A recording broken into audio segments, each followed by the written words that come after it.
이처럼 우리 군의 SLBM 첫 시험 발사가 있기 1시간여 전 북한이 동해로 단거리 탄도미사일 2발을 발사했습니다.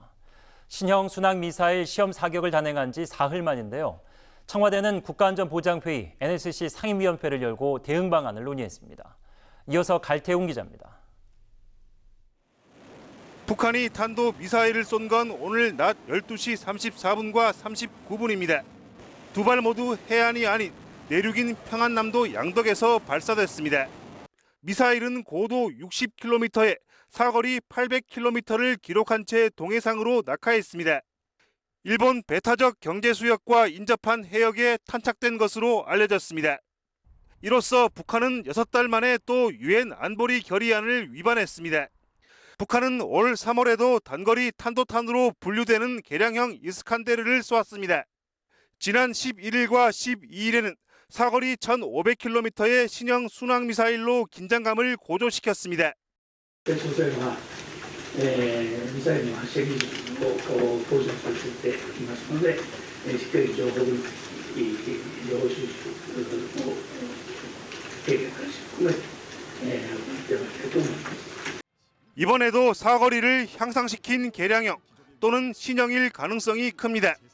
일본 EEZ에 떨어지지 않도록 사격 원점을 서쪽으로 조정한 것으로 보입니다. 3월에 쏜 개량형 이스칸데르일 경우 위협은 더 심각해질 수 있습니다. 하강 후 수평 비행하는 회피 기동 구간은 탐지, 요격이 어렵기 때문입니다.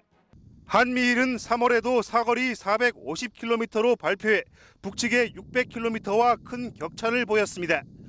오늘 도발은 군의 서해상 SLBM 시험 발사를 1시간여 앞두고 단행됐습니다. 청와대는 NSC 상임위원회를 소집하고 북측 의도와 대응 방안 등을 논의했습니다. OBS 뉴스 갈태웅입니다.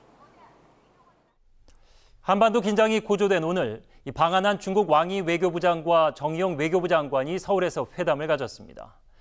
양국 외교장관은 반복되는 북한의 군사 행동이 한반도 평화와 안정에 도움이 되지 않는다는 데 뜻을 같이 했습니다. 왕이 부장은 이어 문재인 대통령을 예방한 자리에서 베이징 동계올림픽이 남북관계 개선의 계기가 되도록 노력하겠다고 밝혔습니다.